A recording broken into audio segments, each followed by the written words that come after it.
Thank you. So my name is Benny. I'm the CEO and founder of Jassby. And Jassby is the mobile app, money mobile app for kids and teens and families.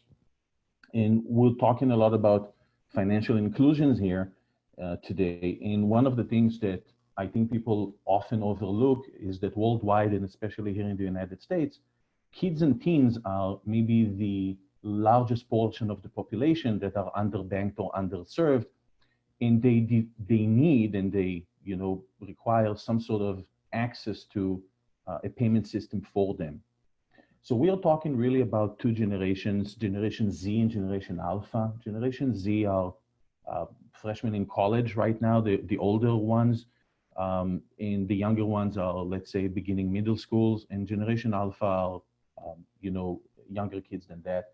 There are about 70 million, a little bit more than that, 74 million in Generation Z and about 17 million in Generation Alpha, with 4 million additional kids being born every year. This is US data.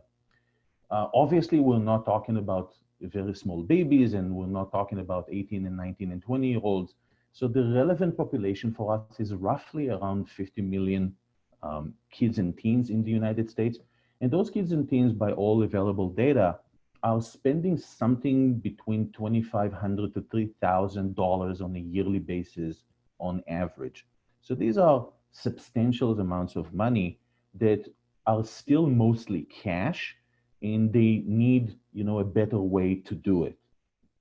We in Jassby are connecting three generations. We're connecting kids, we're connecting their parents, and we are also now part of, our assessment or our response to COVID are also connecting grandparents.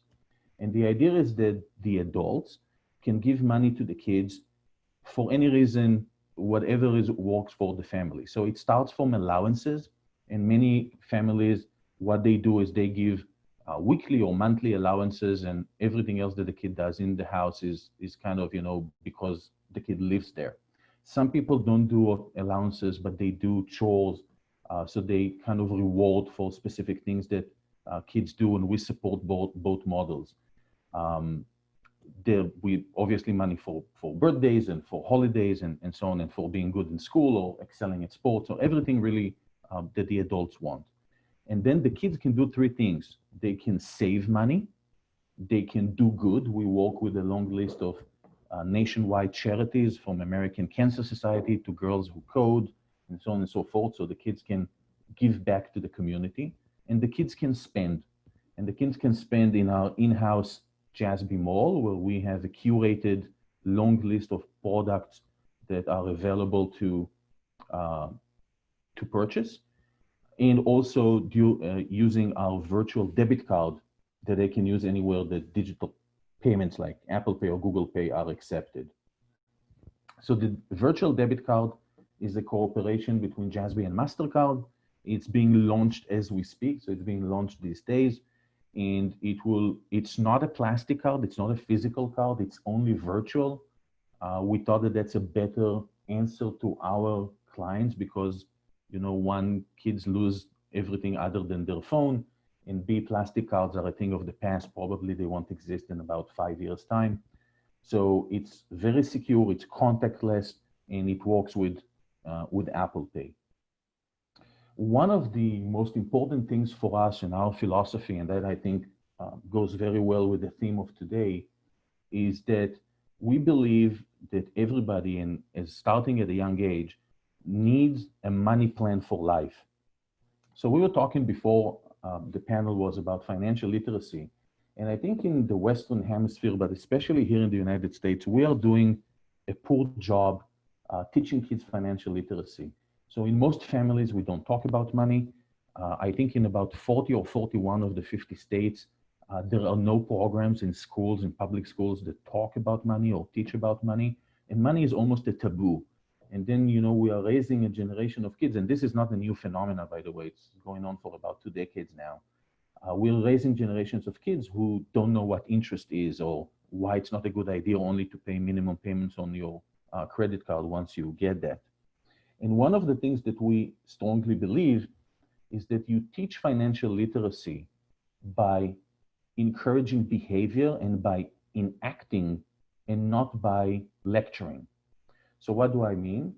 I mean, we create a financial wellness score that is very, very easy for each family to, maintain and help control by doing very simple things. So, for example, setting automatic allowance, making sure that you assign the kid a few chores and then the kid would need to complete it. It doesn't have to be 100%, but there is some sort of consistency there.